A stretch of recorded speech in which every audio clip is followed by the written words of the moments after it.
Jamaat-e ഇസ്ലാമിക്കെതിരായ AK ബാലന്റെ പരാമർശം party നിലപാടല്ലെന്ന് ആവർത്തിച്ച് LDF convener TP Ramakrishnan. Marad കലാപത്തെ ജമാഅത്തെ ഇസ്ലാമിയുമായി ബന്ധപ്പെടുത്തി ചർച്ച ചെയ്യേണ്ട കാര്യമില്ല.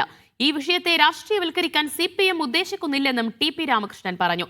മാറാട് കലാപം വീണ്ടും പറഞ്ഞ് മനുഷ്യ മനസ്സ് വേദനിപ്പിക്കരുതെന്ന് കേരള മുസ്ലിം ജമാഅത്ത് ജനറൽ സെക്രട്ടറി ഇബ്രാഹിം ഖലീൽ ബുഖാരി തങ്ങൾ പ്രതികരിച്ചു. അങ്ങനെയില്ല. ഇടതുപക്ഷ ജനാധിപത്യ മുന്നണി അങ്ങനെ ഒരു നിലപാട് പറഞ്ഞിട്ടില്ല. CPIM അങ്ങനെ ഒരു നിലപാട് പറഞ്ഞിട്ടില്ല. ബാലന്റെ സ്വതന്ത്രമായ വീക്ഷണത്തിൽ ചില പ്രതികരണങ്ങൾ അദ്ദേഹം പറഞ്ഞിട്ടുണ്ട്. ആ പ്രതികരണത്തിന് ഇടവരുത്തിയിട്ടുള്ള ചില സാഹചര്യങ്ങൾ കേരളത്തിന് മുമ്പുണ്ടായിട്ടുണ്ട്. അത് മാത്രമേ പരാമർശിക്കപ്പെട്ടു. ഏകദേശം 10-20 വർഷങ്ങൾ മുമ്പ് കഴിഞ്ഞതാണ്. എത്രയോ കഴിഞ്ഞ് വിധികൾ കഴിഞ്ഞു.